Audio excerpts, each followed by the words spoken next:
Happy January 10th of 2022, our first class of the year.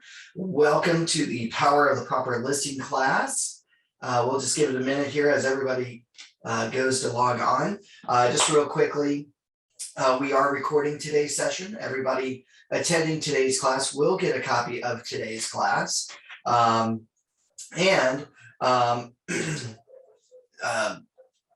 Yes. And if you want, you can always also request a copy of today's presentation, and we can send that to you as well. We'll just give it a minute or two as people clock in. I hope everybody had a great and fun and safe holiday season. If you celebrated Christmas, I hope you got to spend it with family. If you celebrated New Year's, I hope you got to spend that with family and friends as well, and that everybody is safe and disease-free.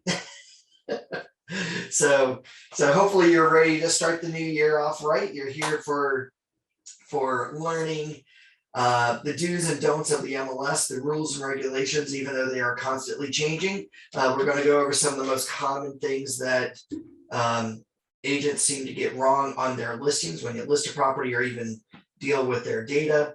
So are there any questions before we get started? If you do have a question, please feel free to type it in the chat box. I am monitoring that along with the Q&A section, but the chat box is usually a little bit easier for everybody to get access to. So are there any questions before we get started?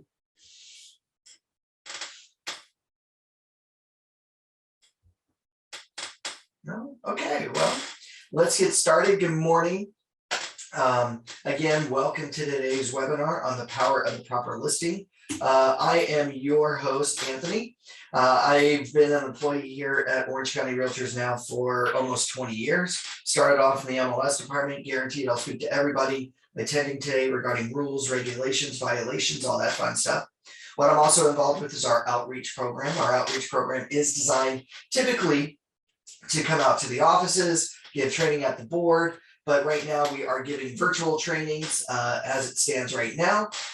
So I give training on everything. I train on MLS, how to run searches, how to modify listings, or what we're going over today, rules and regulations. I also train on zip forms, how to show the basics of getting your transaction started, digitally signing contracts, and of course, all the advanced tools, which I do believe we have a class next month on zip forms. And of course, I love showing agents technology.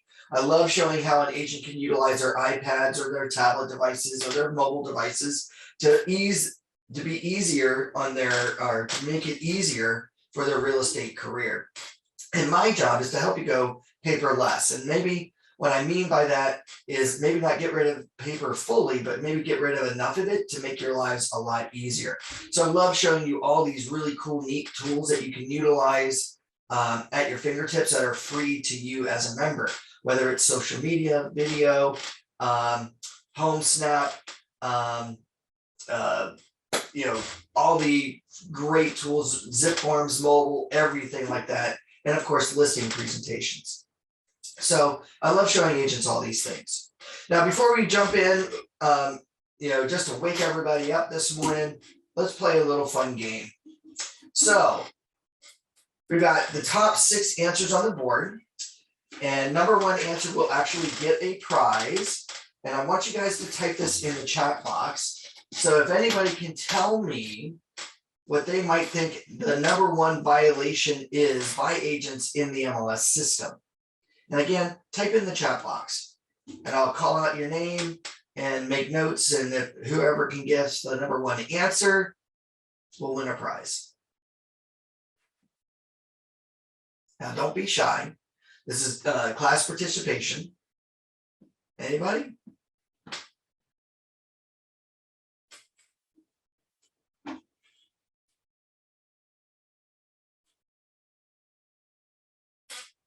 No one wants to answer? Come on, EJ. You raised your hand. Type in the chat box. What answer do you have? What do you think is one of the top 6 violations, if not the number 1 answer?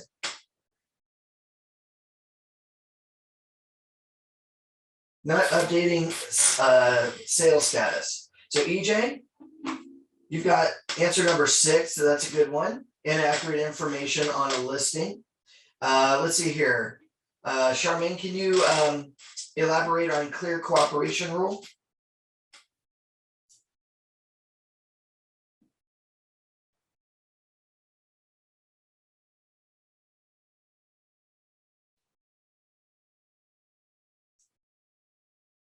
Because clear cooperation can mean all sorts of things. Like you're not willing to show the property even though it's active, or, you know, input of a listing, or, you know, not putting, you know, not marketing the property. What do you mean by clear cooperation?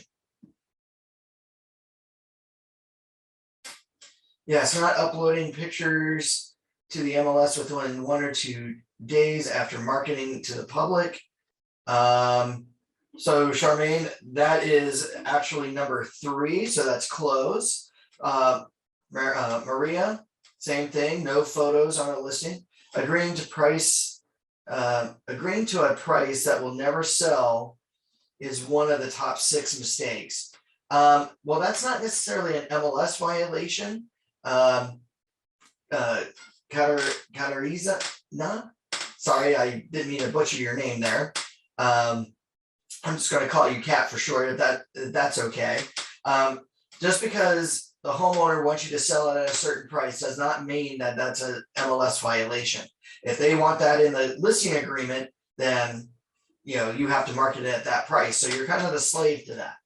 Sue, that is the correct answer. The late entry of a listing, that is number 1. Congratulations. So Sue Hoffman, you won a $10 gift card.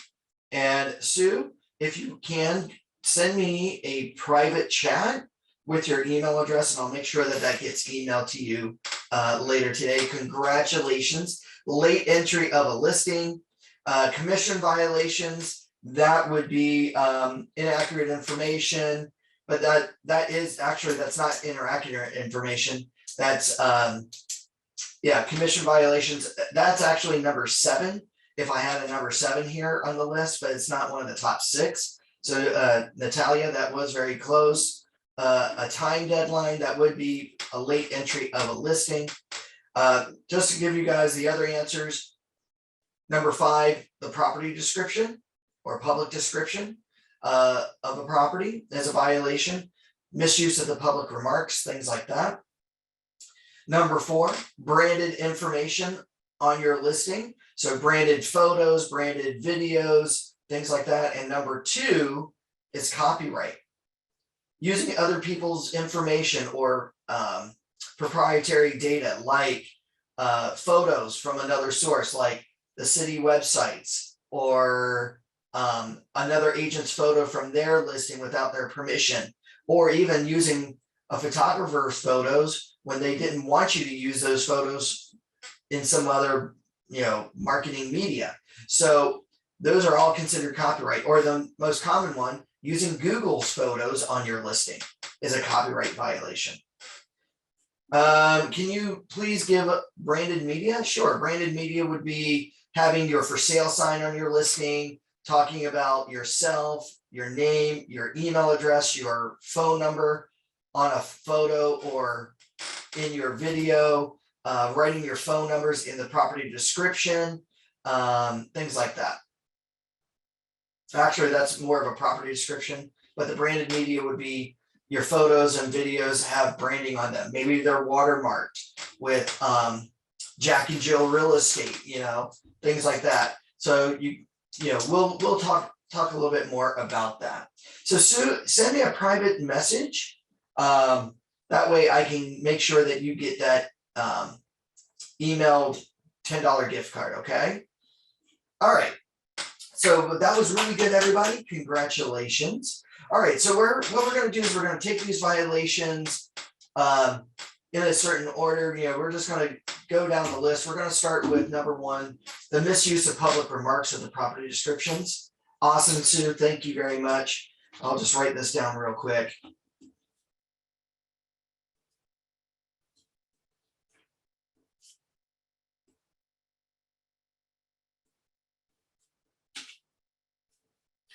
All right, so misuse of public remarks. The property description is the field is only meant to describe the aesthetics of the property, the physical characteristics of the home. So things that are not allowed in the public remarks section are things like your gate codes, showing instructions, lockbox information, like lockboxes on the water pipe by the front door, things like that. Occupancy status, like vacant, easy to show. Can't say things like that in the property description. Can't have email addresses, websites, phone numbers, agent brokerage information, okay, excuse me, or open house information, right? You can't even say open house this weekend, right? Can't put anything like that in the public description of the listing.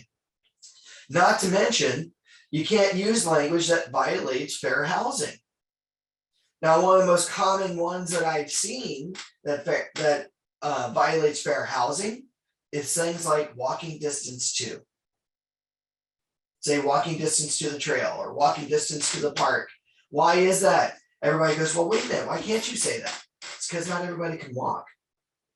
You may or may not realize this, but fair housing language or fair housing laws basically mean anytime you pick out a particular group, or it can be argued that a particular group is favored over another group. Now, for those of you not sure exactly, what some of these terms might be, here's a small list. Now, this list is actually lots bigger than it was before. So things to obviously avoid, you can't say things like this is a great home for an executive. Why? Because not everybody is an executive. Can't say this is a great home for a family. Why? Because not everybody's got a family, right? If I don't have a family, am I going to be discriminated by your client for not having a family to buy this home? If I'm not an executive, am I going to be discriminated against for buying that home if I'm not an executive and I work down the street at the local Walmart? Right? So now, by the way, things to be cautioned about, this is actually also on the do not say list in the property description. So again, walking distance to a place, can't say walking distance because again, not everybody has the capability of walking. Can't say this is a great home for a senior, or this is a great Spanish speaking neighborhood, right? Or things like that. Let's see here, Brian asked, will this slide deck be available after the training? Yes, Brian, it will. I'll make sure that when you get emailed the video link, you will also get a copy of today's presentation. Awesome. All right. So you guys have to just be really super careful. Now, I will say that one thing that I did see here is that things to avoid, it'll say things like you can't say men only, or you can't say this is for women or women only, but it doesn't say that you can't say men or men only, right? Well, unfortunately, that's not true. You can't say, if it's for one side of the sexes, it's definitely not for the other side, or it definitely applies to the other side, right? So again, anytime you try to single out a group. Now, I know one of the biggest things that people are talking about, especially from last year, and we're going to make sure you guys are aware of this, but there have been court cases that even say that you can't even say single family resident anymore, just because not everybody has a single family when they purchase a property. A lot of times these properties are for multifamily units. So now, it's advisable, and CRMLS is looking into this when it comes to fair housing, that in your advertising and in your property description and things like that, that you probably want to start steering yourself to detached dwelling or attached dwelling, right? It's a dwelling where people can live. So, or, a detached unit or a attached unit, or dwelling unit, things like that. So you're going to have to be really super creative in how you describe a property. Now, the best thing that I would definitely say is you want to go through this. Oh, and you can't even say master bathroom anymore or master bedroom. That is considered against fair housing. And that was recently ruled on last year. So no more can you say master bedroom or master bathroom. It is now main bedroom or main bathroom, or main suite. So master is now being stricken from the language for describing this, because people find it offensive to say master. So they feel that it's discriminatory and oppressive. So these are things that you guys need to be really super careful of. Other things to be careful of when it comes to even fair housing or even risk management, try to avoid things like specific distances. Like if you say 5 miles to the freeway, somebody will actually go out of their way to measure out and calculate those mileages. So they'll actually drive it. And if you're off, even by a little bit, even just a matter of a couple of feet, that is considered high risk, or violation of your risk management, because you're now indicating a certain distance, and that is not true to the picture. So when it comes to your property description, just describe the aesthetics of the home as best as you can. I know that this is going to come down to everybody's descriptions are going to look very similar to these things, so you guys need to be really careful about that. Are there any questions regarding the fair housing language?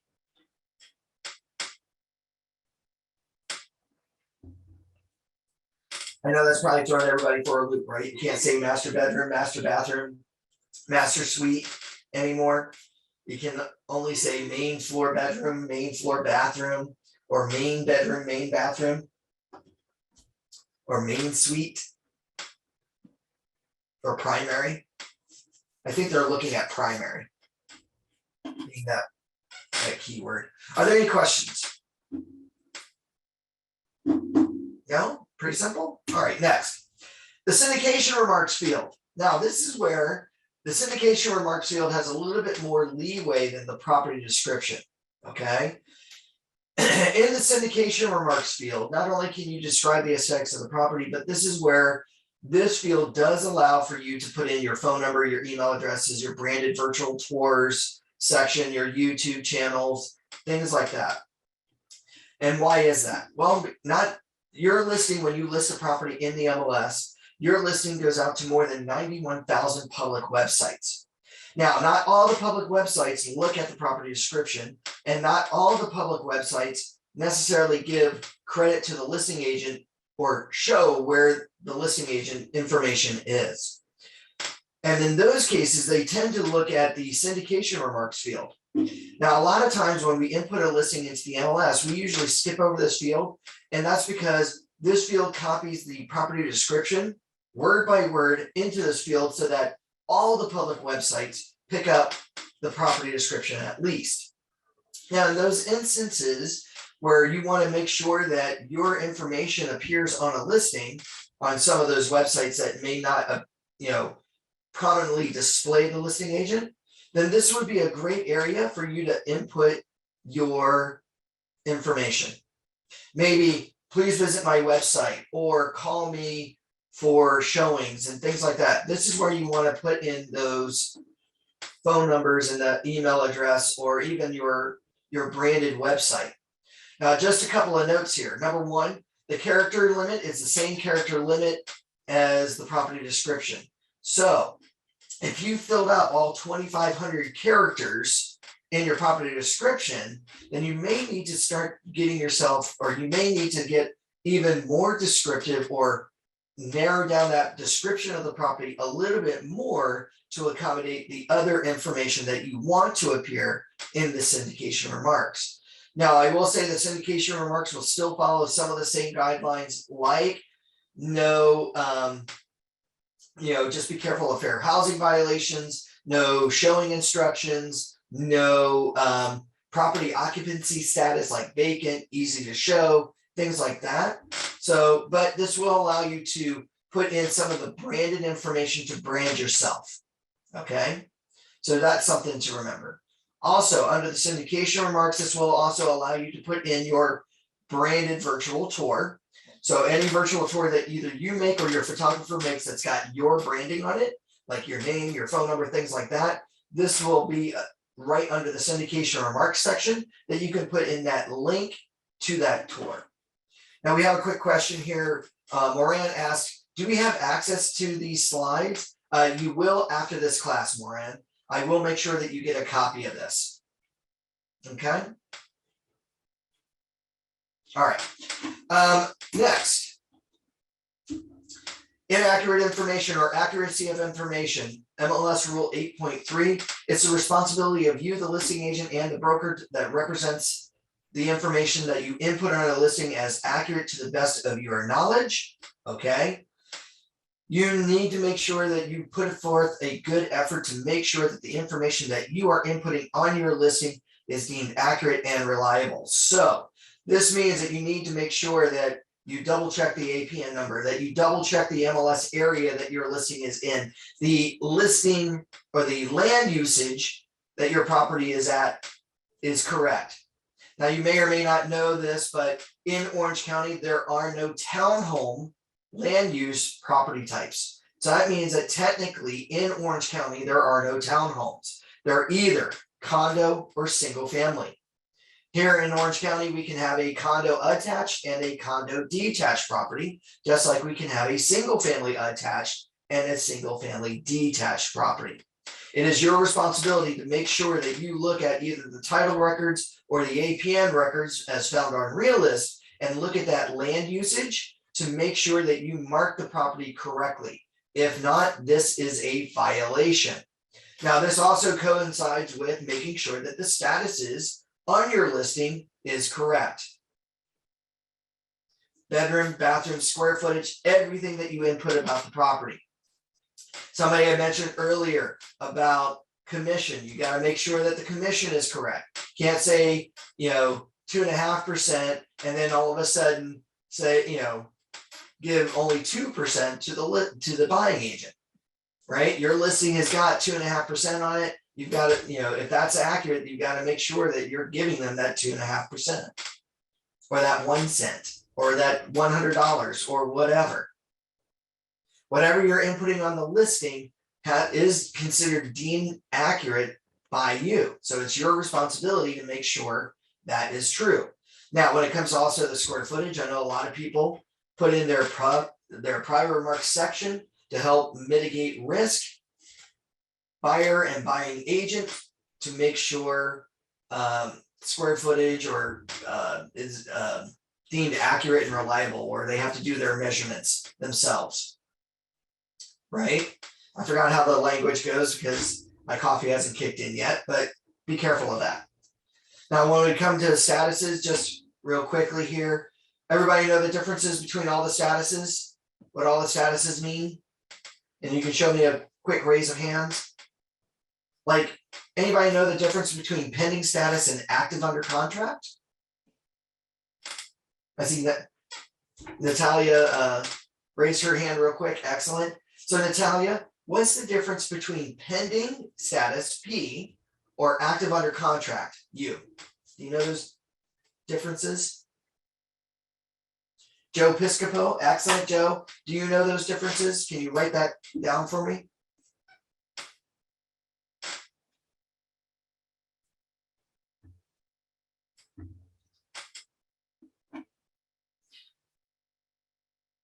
Let's see. Natalia said you are still marketing it under contract. That's part of it, yes. So pretty good. For a backup offer for a buyer, that is correct, Natalia. Contingencies removed, Joanne. Active under contract is still accepting offers. Okay, so you guys kind of got the gist. Now, the official definition or the differences between active under contract and pending is this. Active under contract use status says that there's a signed accepted offer between seller and buyer. You have opened escrow, but either A, contingencies are waiting to be removed, or B, the seller has given you written instructions to still solicit the property to entertain other offers to be placed into backup position. Pending status, or P, says that there's a signed accepted offer between seller and buyer. you have opened escrow, but either A, contingencies have been removed, or B, the seller has instructed you in writing to no longer solicit the property anymore and go with the one firm offer. So it's perfectly feasible to take a listing out of active status and put it directly into pending. Because the seller might have written, I don't want to accept any more offers. I don't want the property shown anymore. Let's just go with this one offer. Boom. The agent is now obligated technically, or could be obligated to be technically putting it into pending status. No more showings are allowed. It's right up there. They're going with the one firm offer, even though contingencies haven't been removed.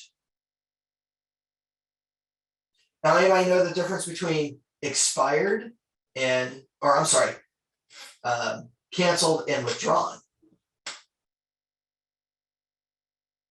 W status and K status.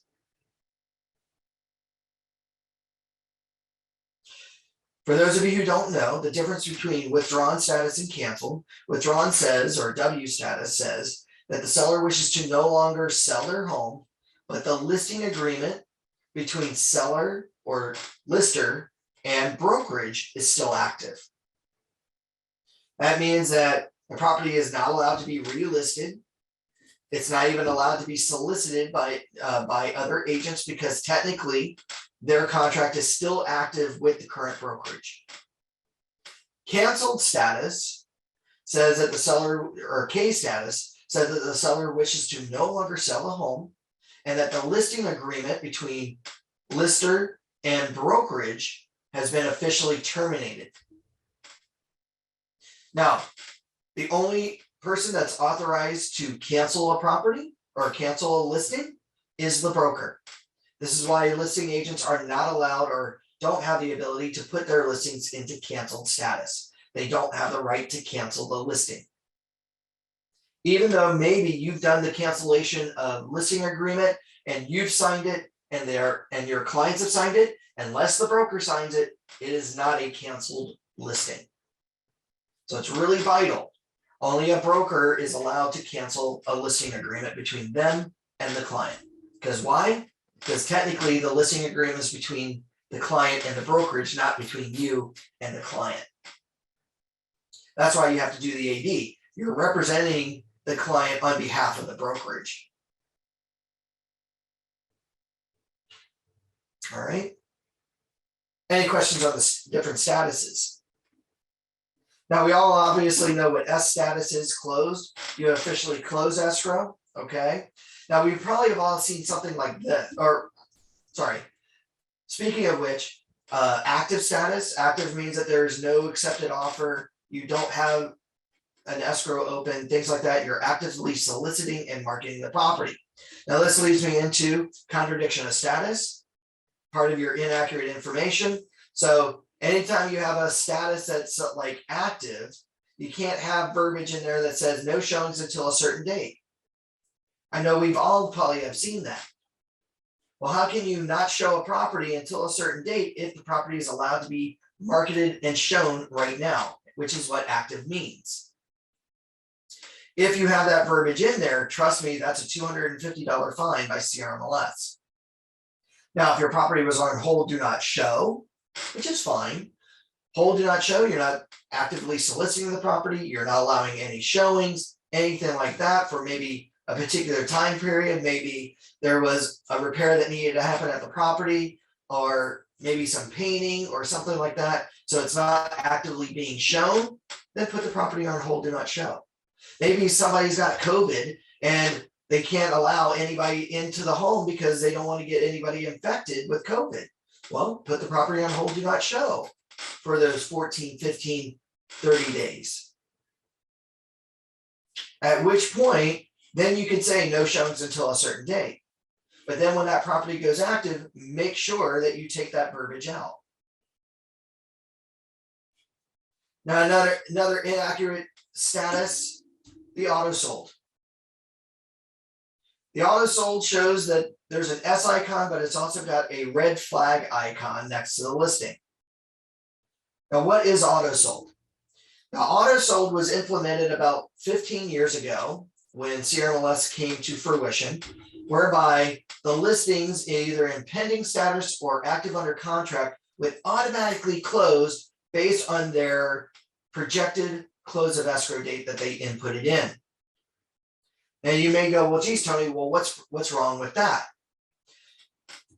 In the definition of the accuracy of information, MLS Rule 8.3, anytime you need to update information, you have 2 days or 2 calendar days to update that information. Whether it's raw information about a property, like the bedrooms, the square footage, the APN number, or the status updates. The auto close happens 5 days after the projected COE date passes. And the reason why this was here is that agents would put their listings into, say, pending or active under contract, and then they conveniently forget to change the status of their listing, and a year or 2 would go by. Well, CRMLS stopped that, and they said, you know what, let's make sure that those listings, no matter what, close out.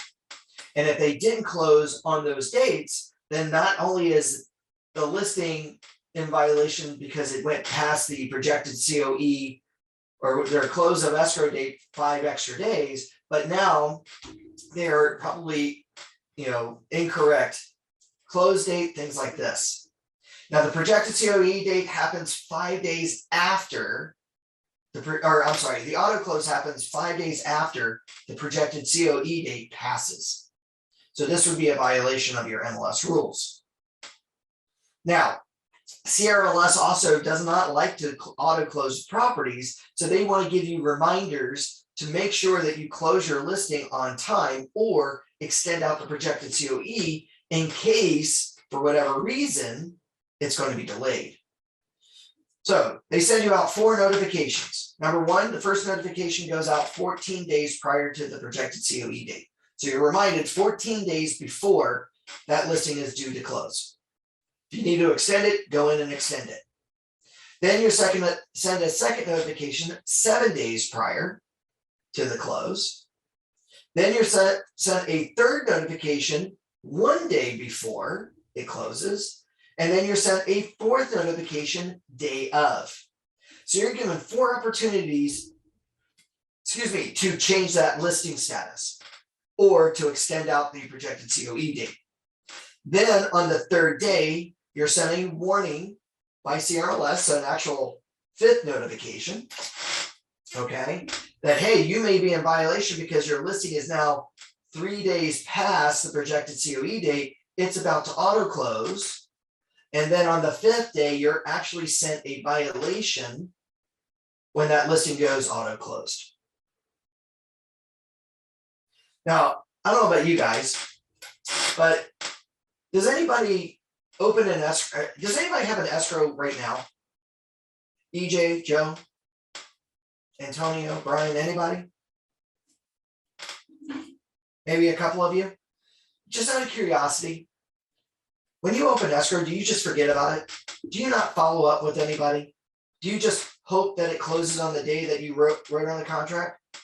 What do you guys do? You probably follow every little thing that happens during that entire escrow period. Why is that? What happens when you don't close escrow?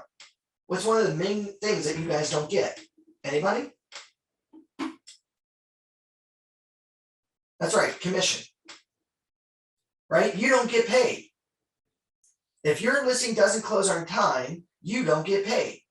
So does that mean that everybody here actually follows along and makes sure that their listings close on time? Yes, right? So why would you not close out your listing on the MLS? You want to indicate that the listing successfully closed and that everybody's going to get paid. And there are some brokerages that won't pay their agents until they see that listing is closed in the MLS. So this is where in your calendar of things that you need to do during that course of the escrow, one of those calendar tasks should be close out your listing or turn your status to closed on the MLS, whether that's you or your assistant.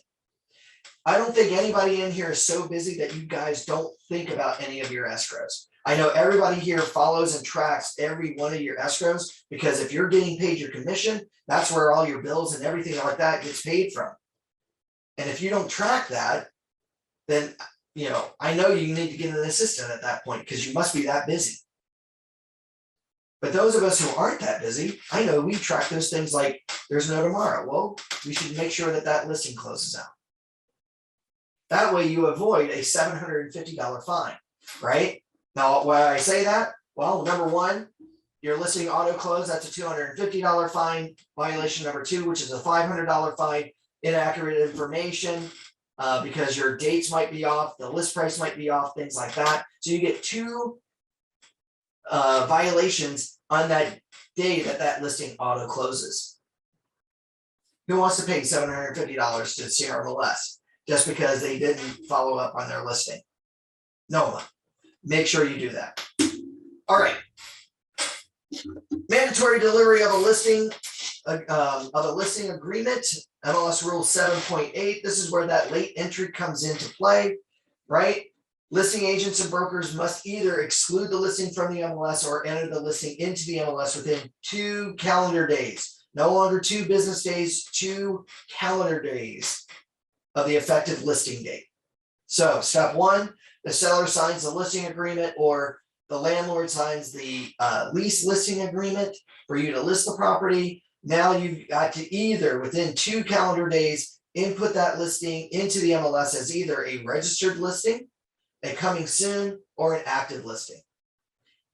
Now, the only exception to this rule is that if you begin to market that property immediately, then you have 1 calendar or 1 business day for marketing the property.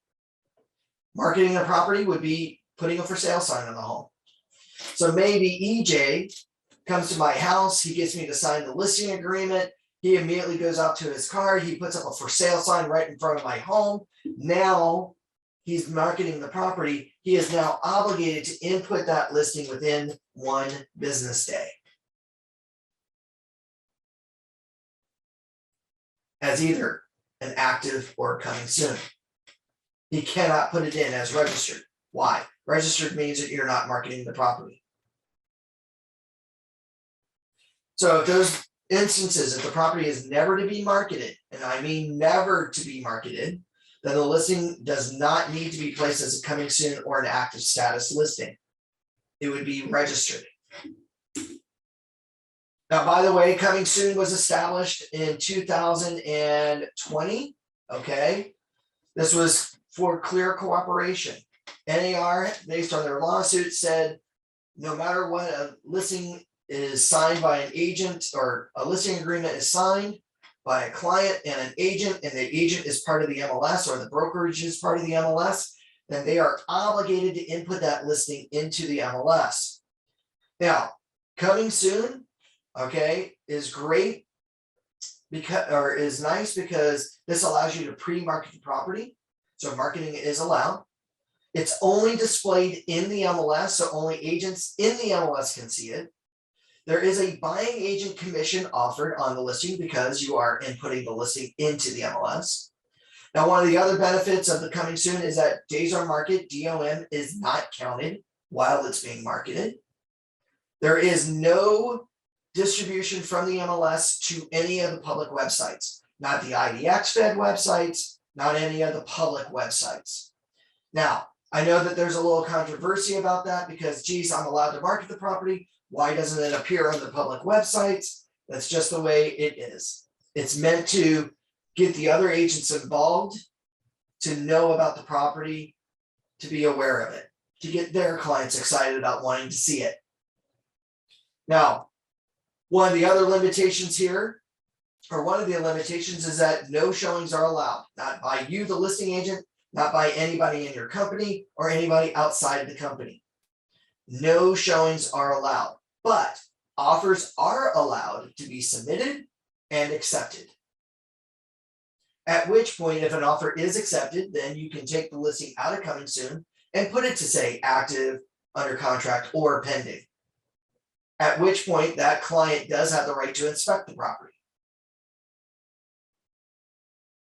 Now, another limitation of coming soon can only be in coming soon status for up to 21 days from the marketing date.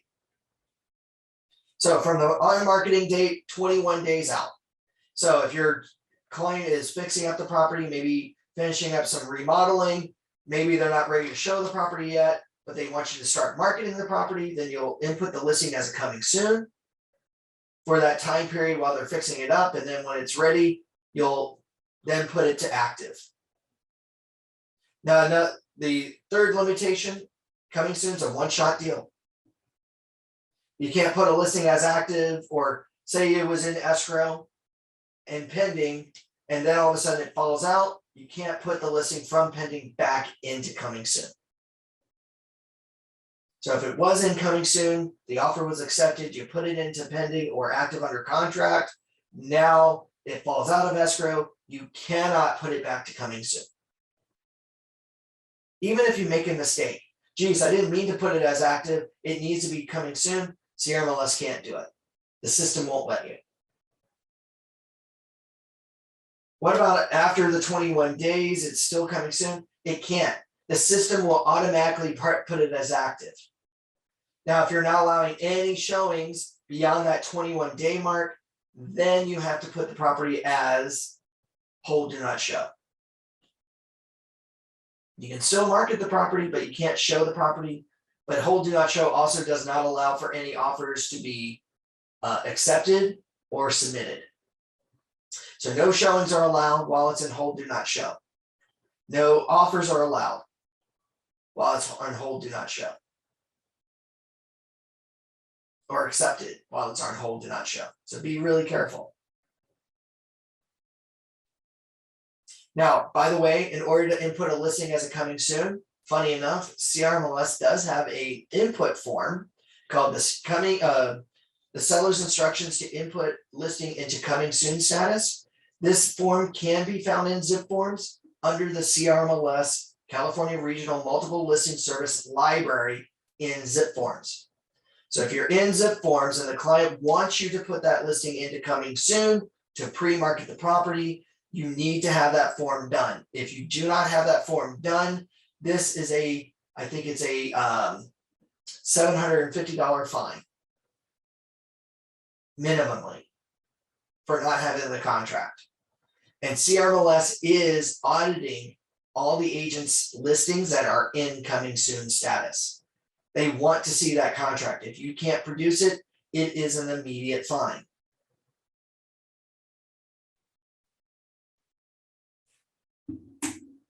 Now, for those clients that don't want any marketing done on the property, maybe it's not ready to go yet. Maybe they're not ready to market the property just yet because they're still fixing it up, or even worse yet, they don't want to market the property at all, but they want you to sell it. They have the right to do so. MLS Rule 7.9.1, no cooperation of a listing. The seller instructs you in writing to not market this property. Now, this can be found under two things. Number one, under the, say, residential listing agreement, section 7D, either paragraph or subsection paragraph 1 or subsection D, paragraph 2 of the RLA. The seller instructs the broker to not market the property until a certain date, or not market the property at all during the entire listing period. Make sure that you read through your residential listing agreement for this paragraph. Or you do the other form, the seller's instructions to exclude the listing from the multiple listing service, the SELM. Again, this entire form says exactly what paragraph 7D, either paragraph or subparagraph 1 or subparagraph 2 says.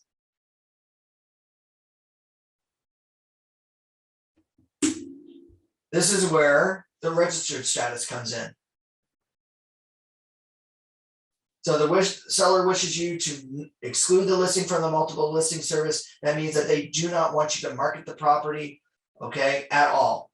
So the registered status says that there is no marketing done at all on the home.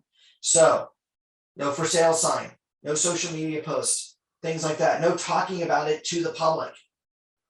Not even they are allowed to promote their own property for sale because they're not allowed to market the property. The property is not found or displayed in the MLS, so you cannot see them. Why? Because again, it's not marketed. There is no buying agent commission offered on a registered status listing. Okay. Now it could be in the listing agreement, but not displayed in the MLS because it's not marketed on the MLS. No days on market are counted. No distribution at all from the MLS because that would constitute marketing. And of course, showings are allowed to only those clients that have a direct agency relationship signed with the listing brokerage, not company. So say I work at one of these big giant companies like a First Team, Realty One, or Berkshire Hathaway, one of these multi offices companies that are out there. Nobody else within the company at all these other office locations know about my property because again, it's not being marketed, but I can promote and show the property to not only my direct buyers or other agents within my office, but they have to have an agency disclosure agreement signed with that agent. So the AD has to be signed before they are able to see or show that home. Now, how we input a registered status listing, very simple. We go to log into the MLS, but before we go into CRMLS Matrix, we actually go to the MLS dashboard. And there we're going to go under an icon called Listing Toolbox. From there, we're going to click on that. And from there, after we log in to that section, we're going to then register that listing. From there, what we can now do is put in the address, the listing agreement, the expiration date, the list price, and of course, if there's a start marketing date based on paragraph 7D, subsection 1. Now, for those of you who don't know, a quick update on the clarification on Rule 7.9, what is considered mandatory submission upon marketing within 1 business day? Well, what is considered marketing? This is where a display of any sign that talks about the property, or you put a for sale sign up or for lease sign, websites, social media postings, brokerage or franchise operated websites, communication, whether it's written or verbal. Here's the key, verbal. I talked to EJ about this property. Even though he and I are friends, he works at one brokerage, I work at another brokerage. Hey, EJ, just to let you know, I've got a listing coming up at this address. I am now technically marketing that property to EJ or to Amy.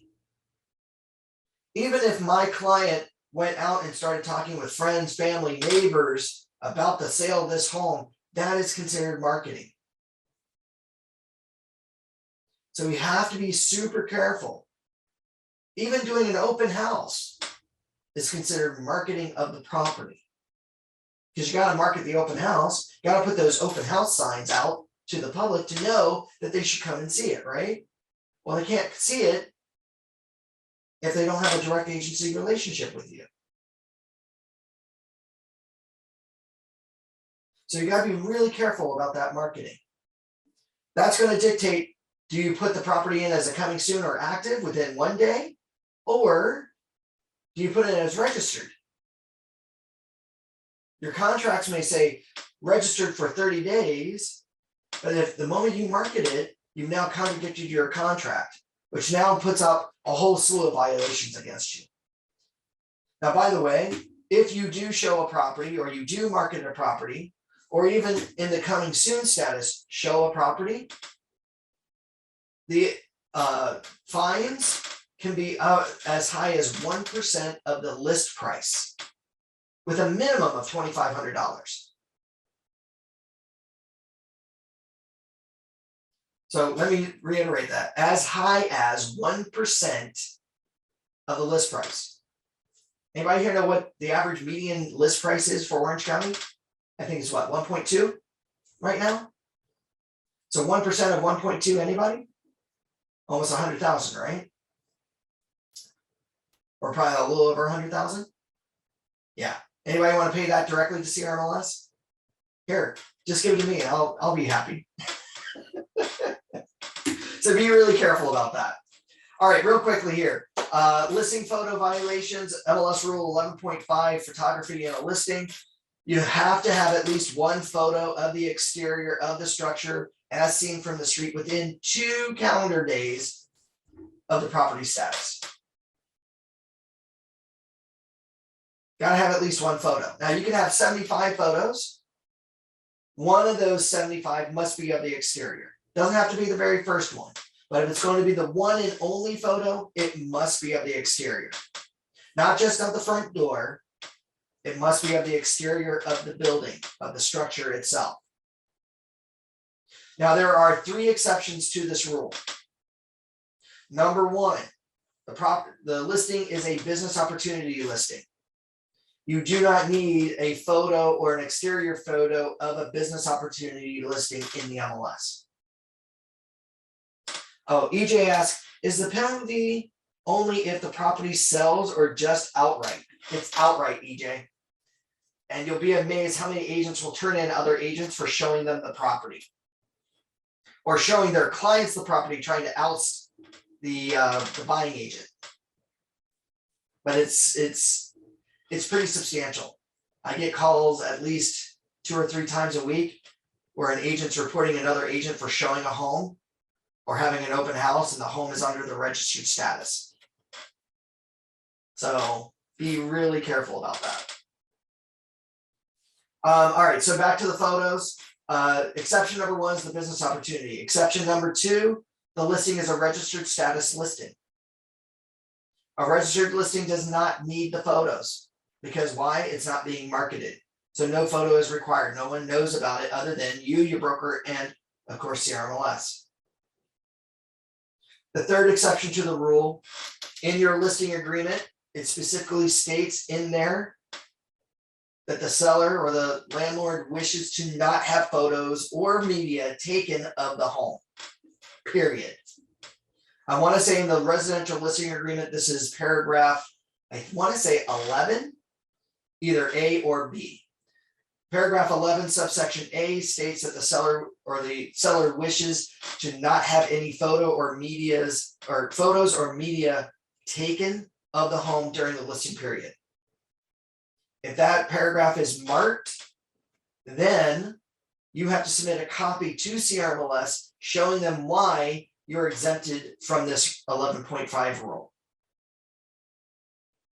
So those are the 3 major circumstances: business opportunity listing, a registered status listing, and of course, on the listing agreement itself. Or somewhere in writing that they've indicated that they don't want photos and videos taken of the home, either by their listing agent, brokerage, or other outside personnel. Now, part of 11.5's rule, subsection B, copyright. Got to make sure that you have the rights to use their photos or people's photos and videos. You cannot use someone else's photos or videos without permission. Excuse me, these are copyright violations. So be really, really careful. Now, I know I've talked at you guys a lot, so I've got another game for you and another prize. So top 8 answers on the board. Whoops. I don't know why. So the top 8 answers is this: what is not allowed on a photograph or video in the MLS? So this requires class participation. Number 1 answer will get a prize. Awesome. I see Terry here right out of the gate because she wants this. She says people. Whoops. She says people. And that is answer. There we go. Number 2. We see here animals. Number 3, no branding. Branding. Yep, number 7 is no branding. Logos, branding, phone numbers. That's number 6. Good, you guys are coming down here. We're still missing number 1. And I mentioned it earlier. We got a website.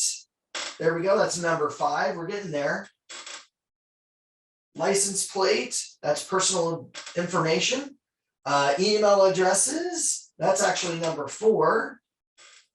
Brokerage information, I'm going to give that to you, Kat. That's number 1, the agent sign. So number 1, excellent.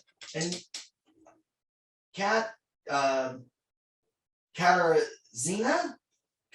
there you go. All right, so I'm going to jot you down here. Congratulations. And again, I apologize for butchering your name. If you can, send me a private chat with your email address, and I'll make sure that you get a $10 gift card as well. Natalia, great, showing instructions. Yeah, that's personal information on the showing instructions. That's closed. Late entry of a listing. No, it's not late entry of a listing. It is the agent for sale signs, right? Their information, their brokerage information, as well as theirs. Okay, you gotta be careful of that. So 11.5, the branded photos and videos. You got to make sure that there are no agent, brokerage, names, photos, or even logos on your photos in the MLS. Oh, thanks, Kat. I'm going to jot your email address down here real quick.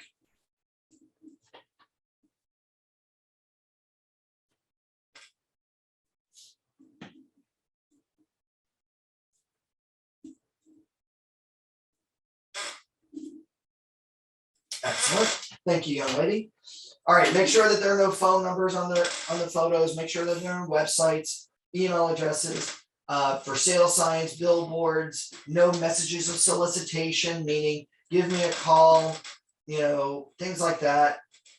Mark, you also got that as well. So I'll make sure that you get that too.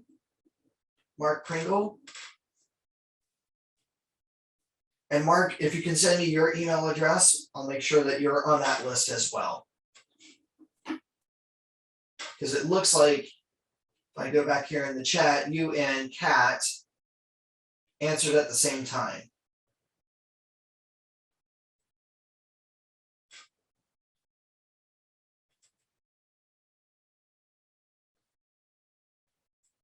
Yeah, I see that you did. Both at 9:55. All right. So Mark, yeah, if you can send me your email address as well, that'd be great.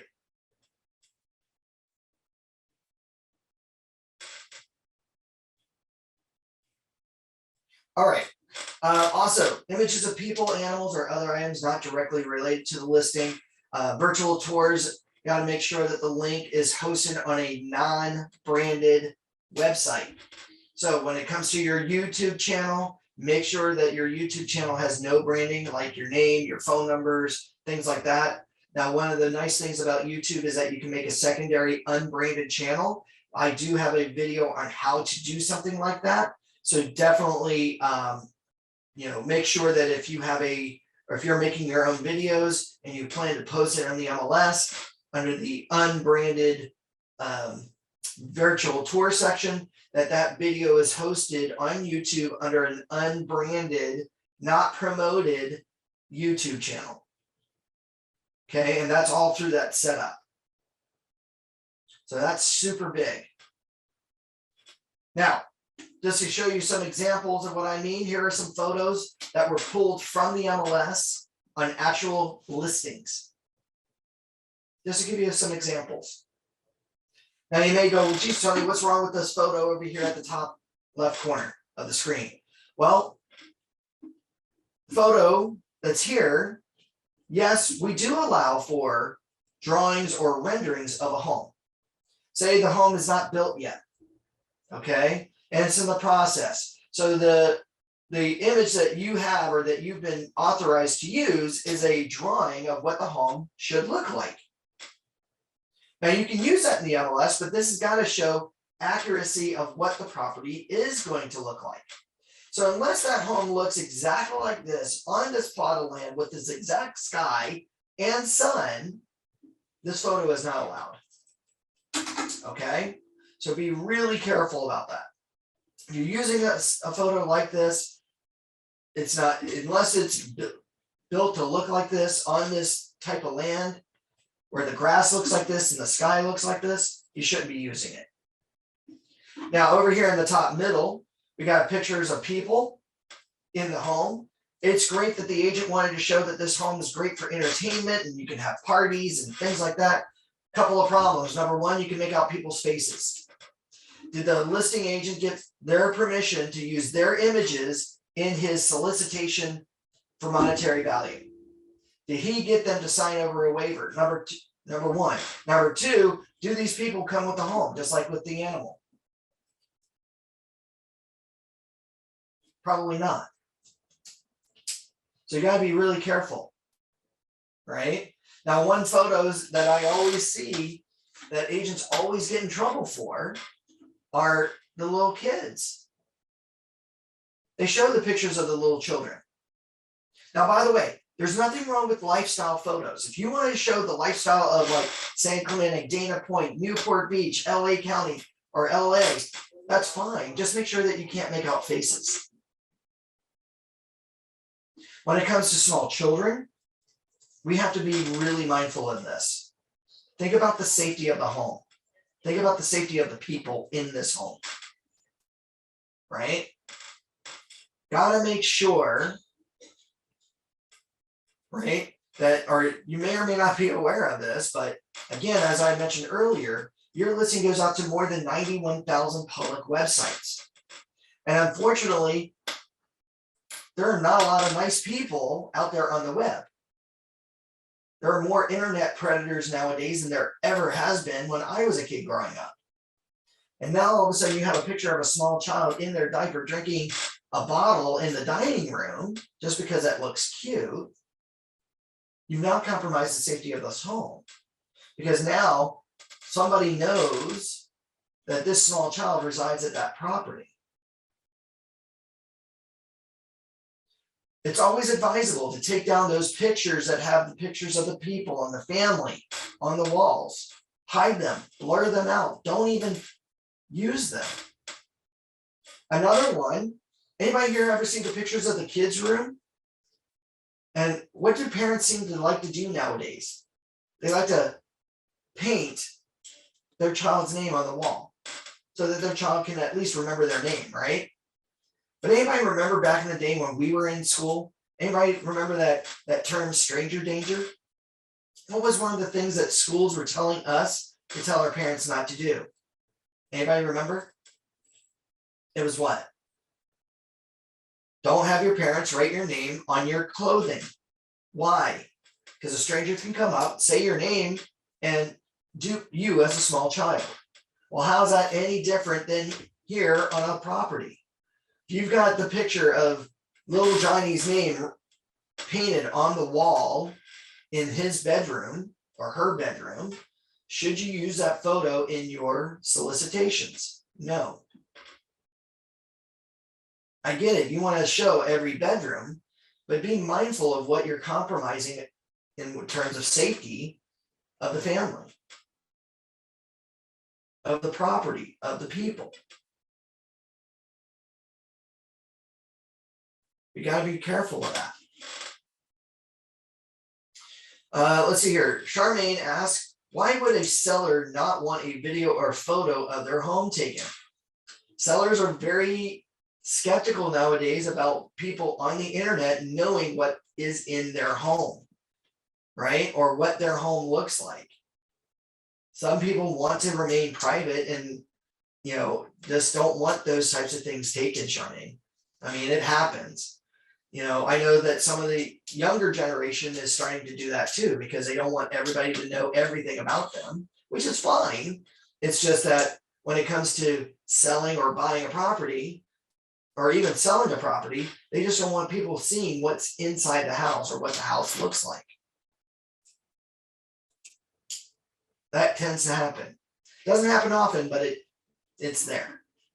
Does that help?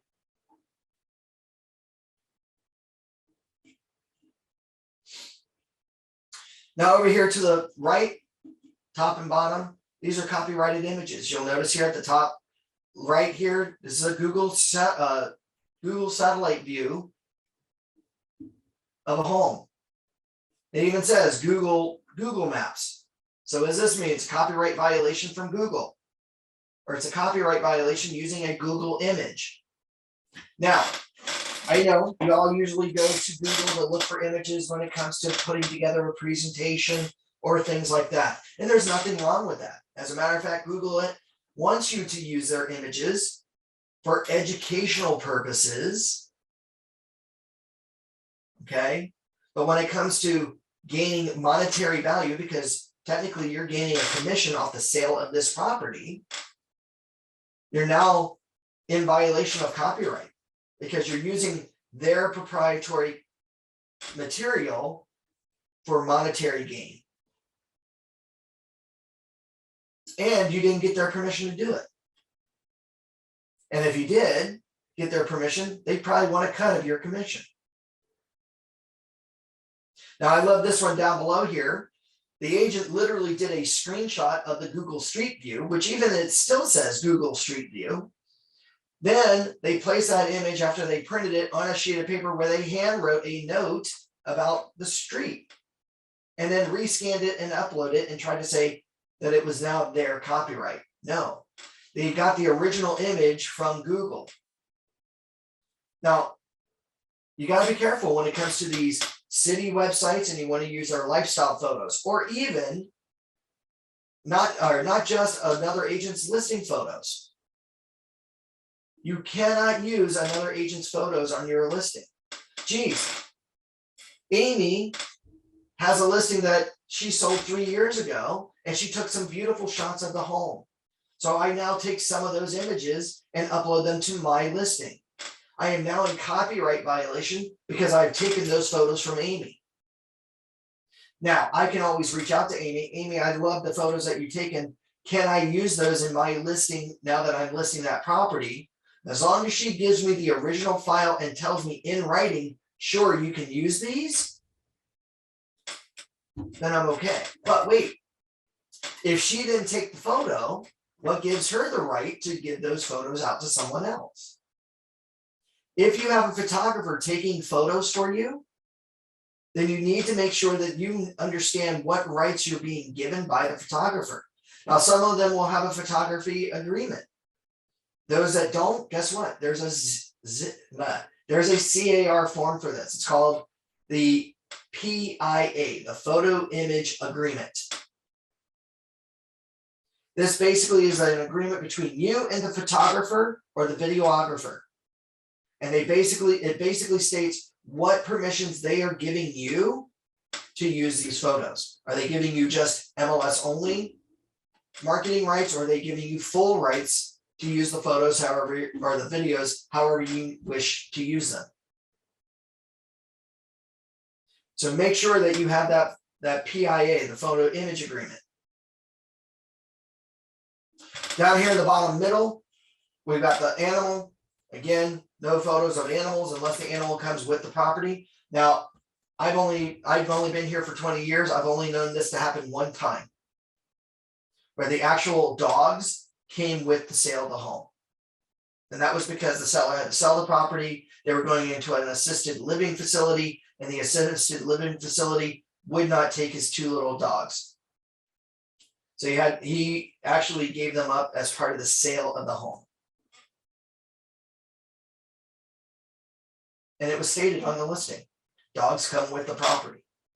So if you're taking a picture of a ranch and the horse is in the ranch, make sure, unless the horse doesn't come with that property, because horses are considered property. Okay. Now, a lot of us go, well, geez, Tony, what's wrong with the bottom left image here? The car in the front yard? Typically nothing, but you've got their license plate. It's amazing what personal information you can pull from someone's license plate. Not to mention, do I have the right to take a picture of this car or personal property within the home? What happens if there's a Monet or a Da Vinci painting, or a Lamborghini? Now that my pictures go out to the internet, I've now told the public what's at this home, where it's at. You take a picture of the closet's got the gun safe. Or the personal safe in the closet, in the master bedroom, or in the primary bedroom. Be mindful of what photos you're using on your listings, right? Be careful of that. This is where the PVR, CAR form, the photo video release form, the client tells you what they want you to take photos of or what is allowed in the photos and videos. What items like their home, the bedrooms, the furniture, things like that. They have to give those rights or give you the rights to have those images taken of those items, especially the home. So make sure you get that PVR and the PIA done. Now, I know this was a big, huge day and there are tons more rules and regulations to follow. So where do you get them? Well, just go to our website, www.ocar.org, or in this case, www.ocrealtors.org. Sorry about that. From there, you're going to move your mouse to where it says Member Services. A drop-down menu appears. Click on MLS. When you click on MLS, you can now access the MLS Rules and Policies. Now you got the full-on 55-page MLS Rules and Regulations that you can read. Okay, all I think 19 MLS rules and their subsection rules and things like that to learn about what you can and cannot do with the MLS data. Just real quickly, how many of you love to read? It's already tough enough to read these contracts, right? You gotta. Does anybody want to read all the MLS rules? Exactly. Nobody wants to read those, right? I'm going to help you. Anybody remember the days of doing book reports in school? Maybe a couple of us, maybe not too long ago. Joe does. Okay. Hey, Joe, do you remember that thing called Cliff's Notes? What was Cliff's Notes?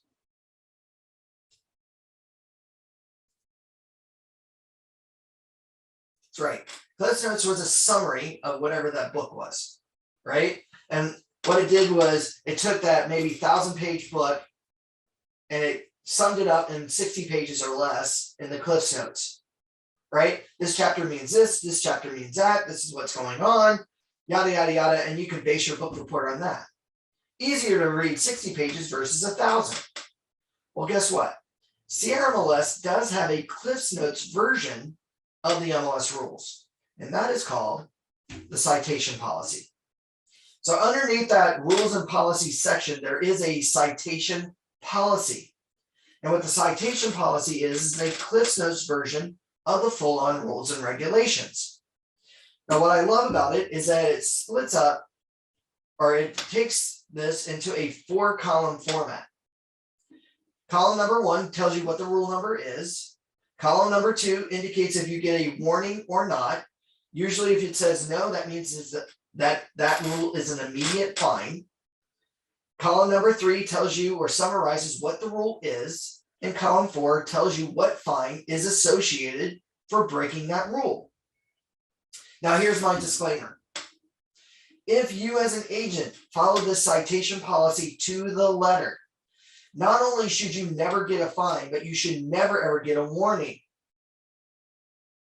Now, one of the nice, beautiful things about this is that, geez, I need to understand what this rule actually means, or what does, can this be elaborated on beyond the summary? Then I can go back into the full-on rules and regulations, jump down to that rule, and read the full paragraph or two about that rule. So at least read through the Cliff's Notes. Because when you get a violation, Sierra MLS does not take kindly to the excuse, no one ever told me about the rules. They say it is your obligation to find out what the rules are to adhere to them. So the agents that go, well, I've never gotten a fine before, I don't think I deserve to get this. Well, you broke the rule. It's not up to us to tell you necessarily what the rule is, even though we don't like to fine you, Sierra MLS does. And they're more than happy to fine you if you break those rules. So make sure that you go through the rules so you don't break these rules to get these fines.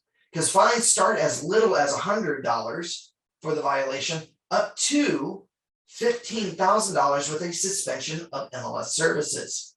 And they stack. I can get $100 here, a $250 on another listing, or even on the same listing. The fine isn't just $250, it's $350 at that point. So be careful of that. EJ asks, can an agent lead a virtual tour on camera? If they do, that is considered branded media, and you can use it in the branded virtual tour section for your marketing. So you can't put it in the unbranded tour because number one, there's a picture of a person in the video, and number two, it's you. So don't put those types of videos. If you're walking through the property, sure, you can talk through it just as long as you're not on camera. So that may require you to edit the video. Does that help, EJ?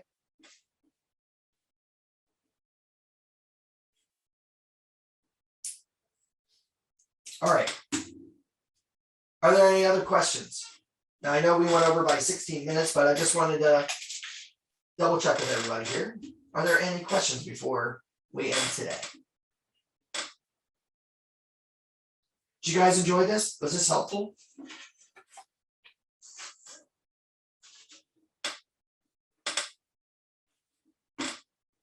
No, we found this helpful at all? Yes, excellent, Sue. Thank you, EJ. Thank you, Natalia. Very informative. Thank you. You're welcome, Brian. Well, I want to thank everybody for attending today. If you do have any questions or concerns, please feel free to either call me or email me. My phone number is 949-586-6800. My extension is 104. Or feel free to, you can email me at Tony, Tony at ocrealtors.org, or feel free to give me a call at 949-586-6800, extension 104. Now, EJ, everybody will get a copy of today's recording, if not later today, by tomorrow. So that will automatically happen for all the attendees. We will also post this video to our website at www.ocrealtors.org. And I will also make sure that everybody attending today will get a copy of today's presentation as well. With that said, I want to thank everybody for attending. Hopefully you guys won't get into any violations. And with that said, have a great and wonderful 2022, and I will talk to you soon. Bye-bye.